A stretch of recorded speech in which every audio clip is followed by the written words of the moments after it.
ప్రపంచంలోనే అతిపెద్ద green ammonia project కాకినాడలో ఏర్పాటు కాబోతోంది. గ్రీన్ కో గ్రూప్ కి చెందిన ఏఎం గ్రీన్ సంస్థకు ఏడాదికి 1.5 మిలియన్ మెట్రిక్ టన్నుల గ్రీన్ అమోనియా ఉత్పత్తి చేసే ప్లాంట్ ఏర్పాటుకు ప్రభుత్వం అనుమతినిచ్చింది. ఏడాది కాలంలోనే ఈ ప్రాజెక్ట్ కార్యరూపం దాల్చింది. కాకినాడలో ఏర్పాటు చేయనున్న అతిపెద్ద గ్రీన్ హైడ్రోజన్ ఆధారిత గ్రీన్ అమోనియా ప్రాజెక్టుకు CM Chandrababu, deputy CM Pawan Kalyan శంకుస్థాపన చేశారు. గ్రీన్ కో గ్రూప్ నకు చెందిన ఏఎం గ్రీన్ సంస్థ ఏర్పాటు చేసే ప్రాజెక్టు ద్వారా జర్మనీ, జపాన్, సింగపూర్ కు గ్రీన్ అమోనియా ఎగుమతి చేయనుంది.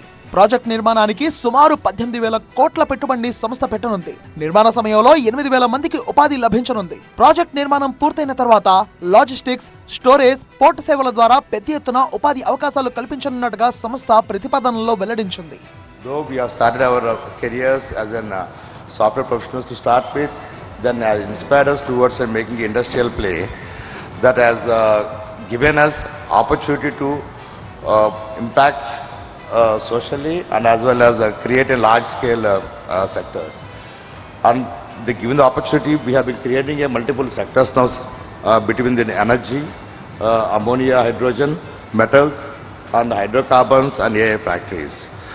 And in this pathway, we were able to see how we could able to create a huge impact on of converting the green energy into the various molecules or biofuels into the various impact creating value chains. జర్మనీకి చెందిన యూనిపార్ కు ఈ green అమోనియాను ఎగుమతి చేయనున్నారు. మలేషియాకు చెందిన Petronas, Singapore లోని GIC, యుఏఈకి చెందిన ఏడీఏఐ వంటి సంస్థల సహకారంతో ప్రాజెక్ట్ ను ఏర్పాటు చేస్తున్నారు. కాకినాడలో ఏర్పాటు చేసే గ్రీన్ అమోనియా కాంప్లెక్స్ ద్వారా ఏటా 1.5 మిలియన్ టన్నుల గ్రీన్ అమోనియా, 1950 మెగావాట్ల ఎలక్ట్రోలైజర్ ను సంస్థ ఉత్పత్తి చేయనుంది. ఇది దేశంలోనే అతిపెద్ద గ్రీన్ అమోనియా కాంప్లెక్స్ అవుతుందని ప్రభుత్వం చెబుతోంది. 2028 నాటికి 0.5 MMTPA, 2030 నాటికి మరో 1.0 MMTPA గ్రీన్ అమోనియా ఉత్పత్తి సామర్థ్యాన్ని చేరుకునేలా సంస్థ ప్రతిపాదనలో రూపొందించింది. 495 ఎకరాల్లో ప్లాంట్ ను సంస్థ ఏర్పాటు చేస్తోంది.